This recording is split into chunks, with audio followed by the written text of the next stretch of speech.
గద్దరన్న ఒక ఎవరెస్ట్ శిఖరం కంటే గొప్పవాడు.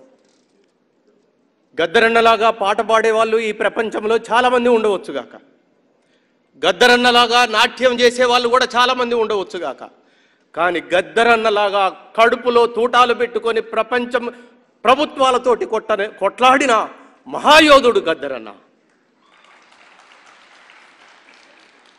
గద్దరన్న నేను తెలంగాణ కోసం ఊరు ఊరు బలపం కట్టుకొని మనుగురు నుండి ఆదిలాబాద్ వరకు కొట్లాడుతున్నప్పుడు ప్రభుత్వం కర్ఫ్యూ పెడితే తుపాకుల మీదకి వెళ్ళి నడిచి వెళ్ళిన వాడు గద్దరన్న.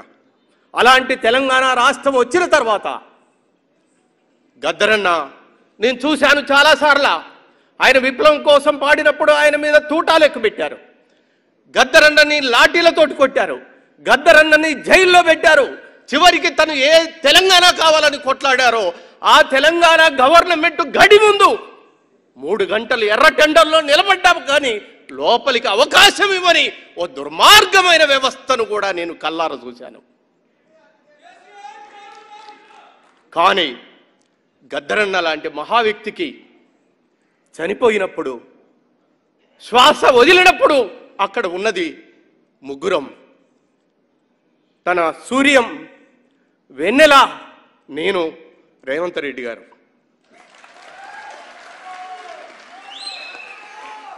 గద్దరన్నకు సముచిత స్థానం ఇవ్వాలని మేము అడిగినప్పుడు ఎల్బీ స్టేడియం గేట్లు బద్దలు కొట్టి ప్రజలందరూ దర్శించే విధంగా తీసుకొచ్చిన మహనీయుడు ఆయన.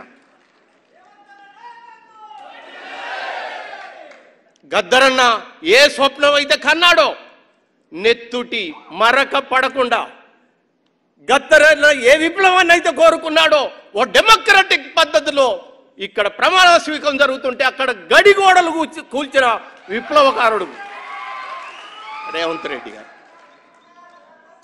తన స్నేహితుల ఎడల ఎలా ఉంటాడో ఒక పగలు ఒక రాత్రి మొత్తం 4 వ్యక్తులు ఆ రోజు మొత్తం కూడా సూర్యంతో పాటు, వెన్నెలతోటి పాటు, జయరాజ్తోటి పాటు రేవంత్ రెడ్డి గారు, బట్టి విక్రమార్క, మధు యాష్కి గౌడ్ గారు పగలు లేదు రాత్రి లేదు 24 గంటలు మంచినీళ్ళు కూడా తాగకుండా శ్వాస వదిలిన కానుంచి పాతి పెట్టేంత వరకు ఉన్న మహానుభావులు ఇక్కడ ఉన్నారు.